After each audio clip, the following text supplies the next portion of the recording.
அதிகாரம் 10. மீட்பு வரலாற்றில் ஞானம். ஆதாமிலிருந்து மோசே வரை. உலகின் முதல் தந்தையாகிய மனிதர் தனியராய் படைக்கப்பட்ட பொழுது ஞானம் அவரை காத்து வந்தது. அவருடைய குற்றங்களிலிருந்து அவரை விடுவித்தது. அனைத்தையும் ஆளும் ஆற்றலை அவருக்கு அளித்தது.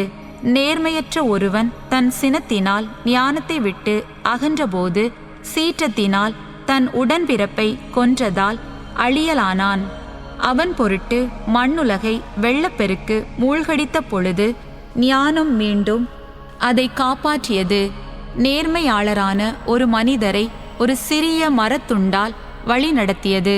மக்களினங்கள் தீமையுடன் கூட்டு சேர்ந்து குழப்பத்திற்கு உள்ளான போது நேர்மையாளர் ஒருவரை ஞானம் கண்டு கொண்டது. அவரை கடவுள் திருமுன் மாசற்றவராக காத்தது.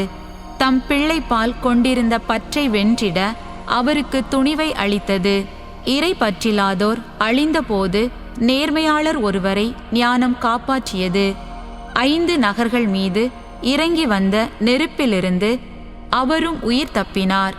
அவர்களது தீய ஒழுக்கத்திற்கு சான்றாக அந்நகரங்கள் புகையுமிழும் பால்வெளியாக மாற்றப்பட்டன. அங்கு செடிகள் என்றுமே கனியாத காய்களை கொடுக்கின்றன. நம்பிக்கையில்லா ஆன்மாவின் நினைவு சின்னமான உப்புத்தூணும் அங்கேதான் நின்று கொண்டிருக்கிறது. அவர்கள் ஞானத்தை ஒரு பொருட்டாக கருதாததால் நன்மையை கண்டுணர இயலாமற் போனார்கள். மேலும் தங்கள் அறிவின்மையின் அடையாளத்தை மனித இனத்திற்கு விட்டு சென்றார்கள். அதனால் அவர்கள் செய்த தவறுகள் புலப்படாமற் போக, ஆனால் தனக்கு பணி புரிந்தவர்களை ஞானம் துன்பத் துயரங்களிலிருந்து விடுவித்தது. தம் சகோதரனின் சினத்திற்கு தப்பியோடிய நேர்மையாளர் ஒருவரை ஞானம் நேர்மையான வழியில் நடத்தி சென்றது. இறை ஆட்சியை அவருக்கு காட்டியது. கடவுளின் தூதர் பற்றிய அறிவை அவருக்கு கொடுத்தது. உழைப்பில் அவர் வளமையுற செய்தது. அவரது உழைப்பின் பயனை மிகுதிப்படுத்தியது.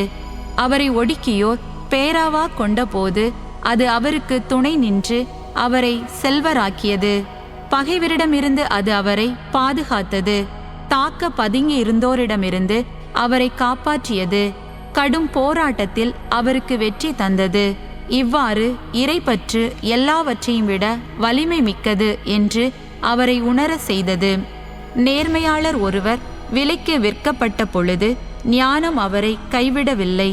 பாவத்திலிருந்து அவரை விடுவித்தது. இருட்டறைக்குள் அவரோடு அது இறங்கி சென்றது. அரச செங்கோலையும் அவரை ஒடுக்கியோர் மீதான அதிகாரத்தையும் அவருக்கு அளிக்கும் வரை விலங்கிடப்பட்டிருந்த அவரை விட்டு அது விலகவில்லை. அவர் மேல் குற்றம் சுமத்தியோர் பொய்யர் என்பதை மெய்ப்பித்தது. அவருக்கோ என்றுமுள்ள மாட்சியை அளித்தது. விடுதலை பயணம். ஒடுக்கிய மக்களினத்தாரிடமிருந்து புனித மக்களை மாசற்ற வழிமரபினரை ஞானம் விடுவித்தது. அது ஆண்டவருடைய ஊழியர் ஒருவரின் ஆன்மாவில் நுழைந்தது. வியத்தகு செயல்களாலும் அடையாளங்களாலும் கொடிய மன்னர்களை எதிர்த்து நின்றது. தூயவர்களின் உழைப்புக்கு அது கைமாறு கொடுத்தது. வியப்புக்குரிய வழியில் அவர்களை நடத்தி சென்றது.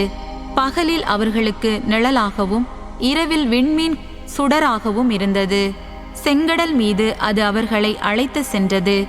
ஆழ்கடல் வழியாக அவர்களை நடத்தி சென்றது. அவர்களின் பகைவர்களை அது நீரினுள் அமிழ்த்தியது. பின் ஆழ்கடலிலிருந்து அவர்களை வெளியே உமிழ்ந்தது. ஆகையால் நேர்மையாளர் இறை பற்றில்லாதோரை கொள்ளையடித்தனர். ஆண்டவரே, உமது திருப்பெயரை பாடி புகழ்ந்தனர். வெற்றியளிக்கும் உமது கைவன்மையை ஒருமிக்க போற்றினர். ஏனெனில் பேச முடியாதவர்களின் வாயை ஞானம் திறந்தது. குழந்தைகளின் நாவுக்கு தெளிவான பேச்சை தந்தது.